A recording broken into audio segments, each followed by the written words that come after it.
Hello guys, আসসালামু আলাইকুম। কেমন আছো সবাই? আশা করি খুব ভালো আছো। আমি আলহামদুলিল্লাহ ভালো আছি। আজ তোমাদের মাঝে প্যাকেটে মশলা দিয়ে কিভাবে কালো ভুনা সহজ সিম্পলভাবে রান্না করা যায় সেই ভিডিওটাই আজ তোমাদের মাঝে শেয়ার করব।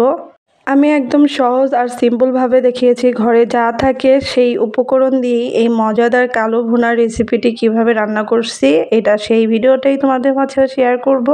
তো চলো দেখে নিই আমি কীভাবে কালো ভুনা রান্না করছি। এই তো আমি প্রথমে গরুর মাংস এখানে 1-1.5 কেজির মতো হবে ধুয়ে পরিষ্কার করে কেটে রেখেছি। এটা অবশ্যই একটু বড় সাইজের মাংসটা রাখতে হবে। এরপর এখানে 1 কাপের মতো পেঁয়াজ বেরেস্তা দিয়ে দিচ্ছি, 1 চামচের মতো আদা বাটা, 1 চামচ রসুন বাটা, 1 চামচের মতো জিরার গুঁড়া, 1 চামচের মতো হলুদের গুঁড়া, 1 চামচের মতো লাল মরিচের গুঁড়া। ঝালটা তোমরা কমায় বাড়ায় নিতে পারো, আমি এখানে 1 চামচ অ্যাড করতেছি। এরপর স্বাদ অনুযায়ী লবণ দিয়ে দিচ্ছি। এরপর রাঁধুনি রেডি মিক্সড কালো ভুনা মশলাটা দিয়ে দিচ্ছি।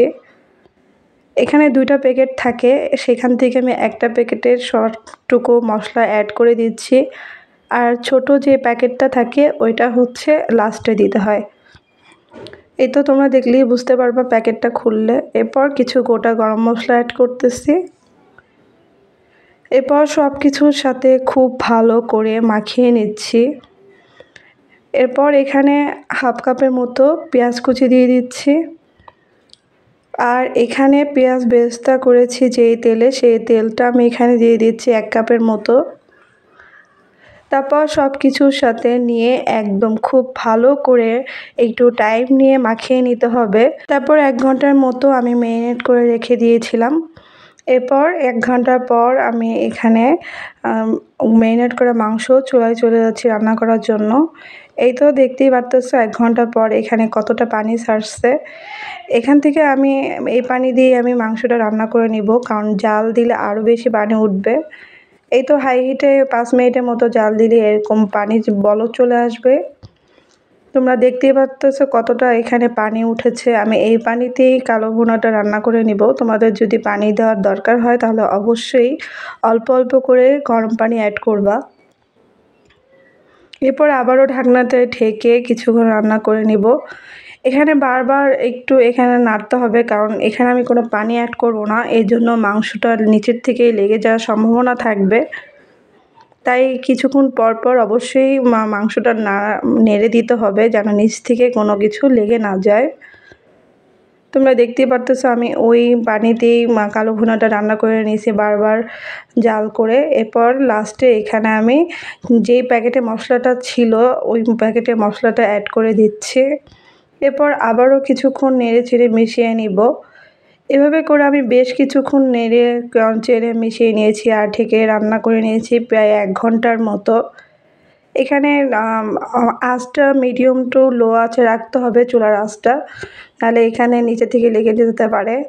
এই তো আমার অলমোস্ট কালো ভুনা রান্না করা শেষ প্রায়। এরপর এখানে আমি এরকম পর্যায়ে আসলে এখানে তোমরা একটা ফোড়ন দিয়ে নিতে হবে। এর জন্য আমি কড়াইতে 1 কাপের মতো সরিষার তেল দিয়ে দিচ্ছি।